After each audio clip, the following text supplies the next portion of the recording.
Well, today was the last sitting of the Dáil before summer recess, and reaching today as an intact coalition should be a great relief for the two government parties who've endured what has been one of the most difficult economic periods in Irish history. Throughout the tough decisions on cuts, on debt, on banking, they've managed to keep every faction on side. But today, just as they make it to summer break, the most divisive issue of all, abortion, has somehow managed to get back onto the political agenda. Could this be the breaking point for the coalition? Katie Hannon has this report.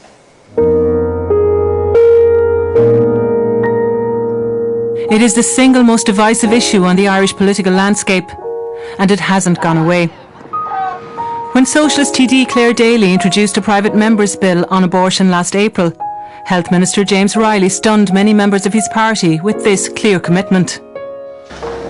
We have to take action to deal with a long overdue responsibility. And I know that Deputy Wallace says that no action has been taken by 6 successive governments. Well, I can assure you this will not be the 7th.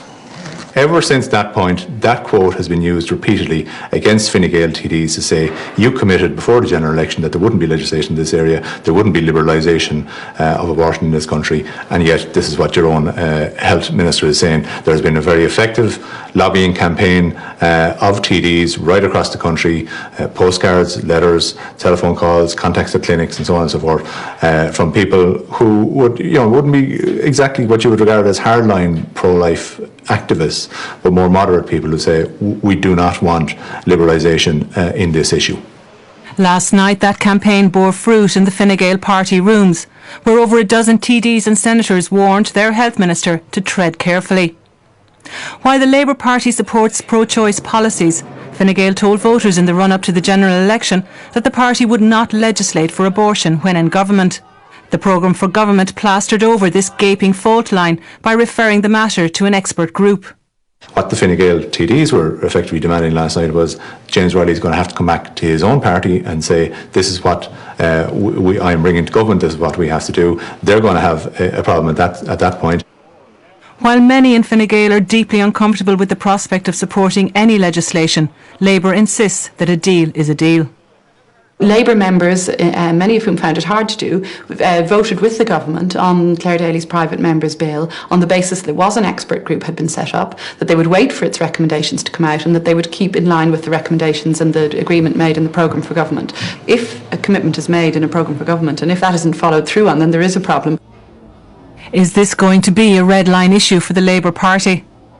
I certainly wouldn't be in the business of making any sort of threats or putting any kind of ultimatums about it, but I think the programme for government is very clear that the expert group reports and that the government should then implement the recommendations of the expert group. It would be most remiss of us, and we would be neglecting our duty to Irish women if we were not to take action on foot of the judgment in the European Court of Human Rights case. And I was very reassured that Dr. Reilly, Minister for Health, made that clear in his response to Claire Daly's bill. The expert group is now due to report next September. But this thorny issue cannot be kicked down the road forever. The crunch is going to come where you're going to have that ideological difference between the two coalition parties coming to a head. One TD said to me last night, it's not austerity is going to bring this government down. If there is an issue to bring it down, it'll be abortion. And that report was from Katie Hannon. I'm joined now by Senator Ronan Mullen and by Michael McNamara, Labour TD. If I can go to you first of all, Senator Mullen, I mean, you're in Leinster House. Yes. This is an issue that's always been very important to you. Do you believe the feelings are strong enough on this to damage the coalition? I don't know about that. I think that there's just deep concern among, and it's not just Fine Gael TDs actually. I know quite a few. Ivana has her point of view, but I don't think she speaks for everybody in the Labour Party even. I think what has happened is that for the first time perhaps politicians have been encountering people who have been telling their real stories about abortion. It's a group called Women Hurt, for example, now that we're hearing from families and couples who maybe considered an abortion themselves and didn't go through it.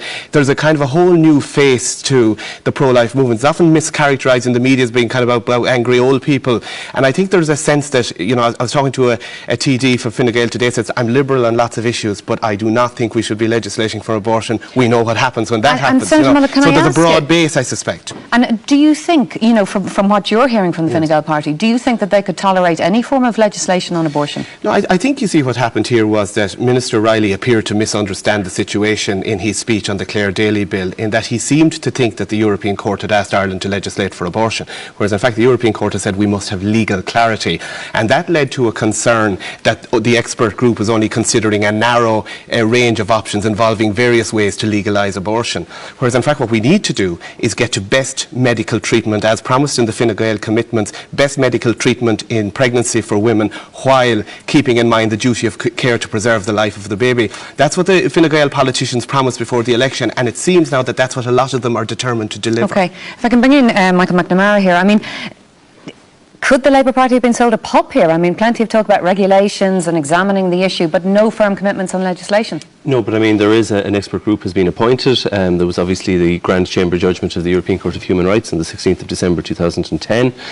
Information was submitted by the Government of Ireland on the 13th of January 2012 that they were setting up the expert group. The expert group has been set up. It was due to report by July. The expert group of their own volition have asked for extra time. They've been given extra time by the Government. They're now due to report back by September.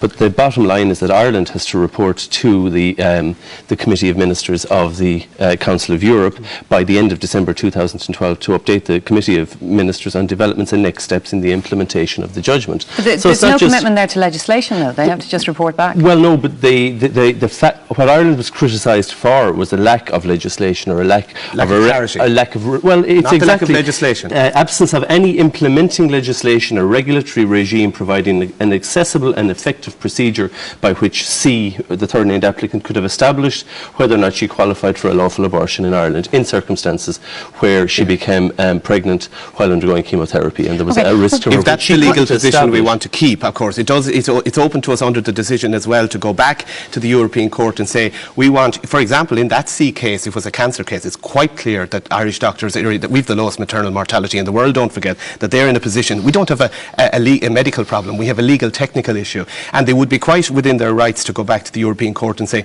we're actually going to adjust our situation, because the idea that you would legislate for a 20-year-old court decision which didn't hear expert psychiatric evidence in the light of what we now know about, I mean, people are no longer talking about... So, Senator, you believe that we can meet our commitments without legislation? You can just clarify a few rules and regulations. There are different possibilities, certainly. You could go the constitutional route, you could go the legislative route, you could go the regulatory route. I think what is clear is that the Irish government, and it's very important that the expert group doesn't overly narrow the range of options. It is clear that Ireland has the right to go back to the European Court and say we are not going to be introducing an abortion regime based on alleged mental health, particularly in the light of what we now know about potential adverse mental health problems. Okay, let me bring... I mean, Michael McNamara, what will this do to the coalition? I mean, if this is what happens, that there are just a few new regulations but no legislation on abortion. I mean, what we will have to have is clarity, and I mean, legislation or a regulatory framework has to be put in place to establish the balance between the right to life of the mother and the right to life of the unborn. That is quite clear.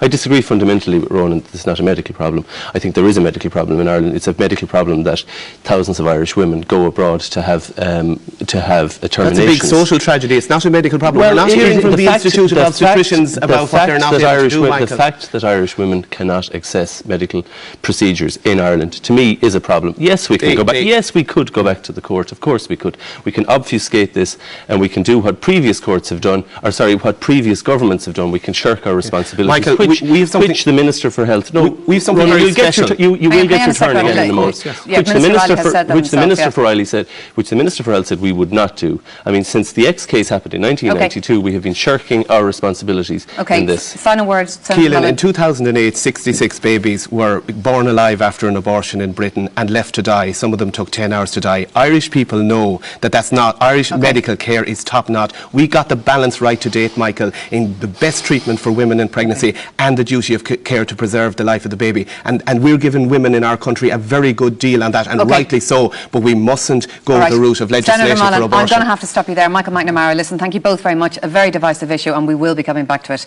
Pat.